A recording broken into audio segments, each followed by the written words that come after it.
Almost 500 people from throughout the United Kingdom attended this conference at Lincoln's Epic Centre on sustaining fresh expressions of church. Amongst them was Roberta Rominger, the General Secretary of the United Reformed Church. The General Secretary of the Methodist Church, Martin Atkins, reminded delegates that appropriate resourcing of new forms of church was key to the sustainability of the movement. In a time of decreasing resources, whether of people or finance, we've got to resist the temptation to continue to resource what we've long had without asking serious questions of it, and then immediately withdrawing support in tight times from things which are just coming to be. The church cannot be a place where last in, first out is the rule. Consequently, we must face the sharp challenge that those expressions of Christian church that do not appear to enable groups of human beings to worship, love and serve God, Father, Son and Holy Spirit, and live out their life as Christ their Lord would choose, as authentic disciples, cannot continue to automatically expect or command the lion's share of the resources of an official organisation. The church, whatever else it is not a self-preservation society.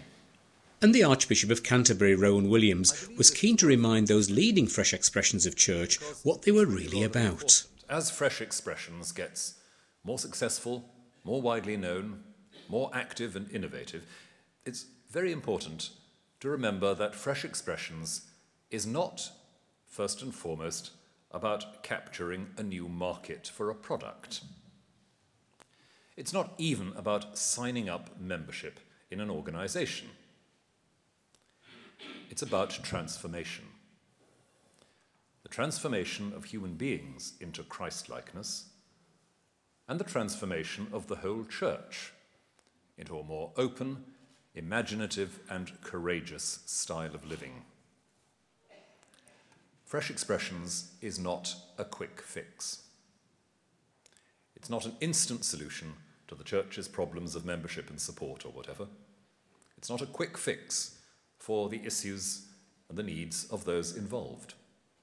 Chris Russell of St Lawrence, Reading, leads a fresh expression of church working primarily with young people, but he had anxieties about one missional method. Franchise church planting isn't what we're called to. Franchise like Subway, like McDonald's, you just get the same wherever. I can't see that that's what our calling is, just to see what's working somewhere else and just go, oh, this is how you cut the chips here as well. Same uniforms, that kind of stuff. I can't see that franchise churches in 2010 is where it's at. Because I think it's about what's God doing amongst these people in this place. The Spirit always has an address. The Spirit's always doing particular things in particular people.